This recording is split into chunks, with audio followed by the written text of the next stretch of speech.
It is just before the Second World War, and two scientists at the British Instrument Department are making an experiment of high pressure on gases. So what they're doing here is that they're experimenting with pumping ethane into a compressed space and see what it does. And eventually, after some time, the experiment goes quite well until something happens. Suddenly, the pressure randomly drops, and in puzzle, they just pump more ethane in. Now, the equipment has sprung a leak, but they don't know that. Some oxygen gets in there by accident as well. Then a few minutes later, they find a waxy solid.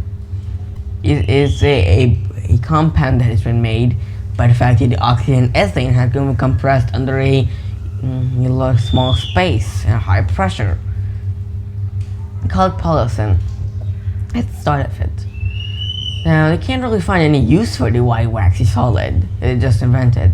And then somebody hears about it, and he urgently needs something to cover telephone wires. Could polythene do the job? Yes. And it may cover areas of telephone wires for now. And then in May 1939, Hitler's armies invade Poland, and then suddenly British planes need a lightweight insulating material for radar. Could polythene do the job again? Yes. It plays a vital role in the war. It can be mass-produced, it's very easy to make, and it is quite efficient against radar detection because it doesn't reflect radio waves that much, and it's quite heat resistant as well. And it doesn't break down, so it can be used for a long time unless destroyed or burned. Just after the whole war, polythene becoming incredibly popular for wrapping material and stuff for covering food, but other than that, it doesn't have any uses.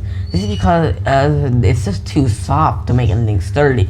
If you just put a polythene bag, it just obviously flop over, because for then, that's what we know today as polythene bags was created back then. So it kind of, if you didn't have lunch boxes or anything, it wasn't hard, because the way they made it was that they had these strong chains that were going to like left, right, but we very loosely held up to down. So we had like long chains of like solid material that was incredibly strong, but then at the same time it was stacked on top of each other with really weak bonds connecting them to each other, and thus it would just flop over once too much weight was hung up. And thus it couldn't be used to make anything sturdy. But eventually, some other scientists eventually created a way to use that same polythene and mix it with other bonders to make vertical straps to hold the polythene in place, thus making it solid. And thus that eventually became known as hard polythene. And at the moment that was invented, it became a major boom as buckets, cups, whatnot was created from polythene and became incredibly popular. But then, eventually in the later years, in the 1980s, large problems began to show.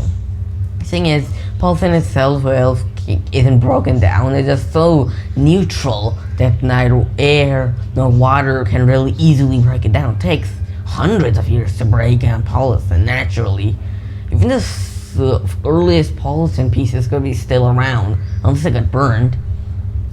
And thus, polythene really is at this point become a nuisance. A lot of people are going anti-polythene, but still used in a lot of poor countries. But hopefully, if people will find reusable polythene and not unbiodegradable, eventually people will discover these type of versions and thus help the planet. Anyways, that is the story of polythene.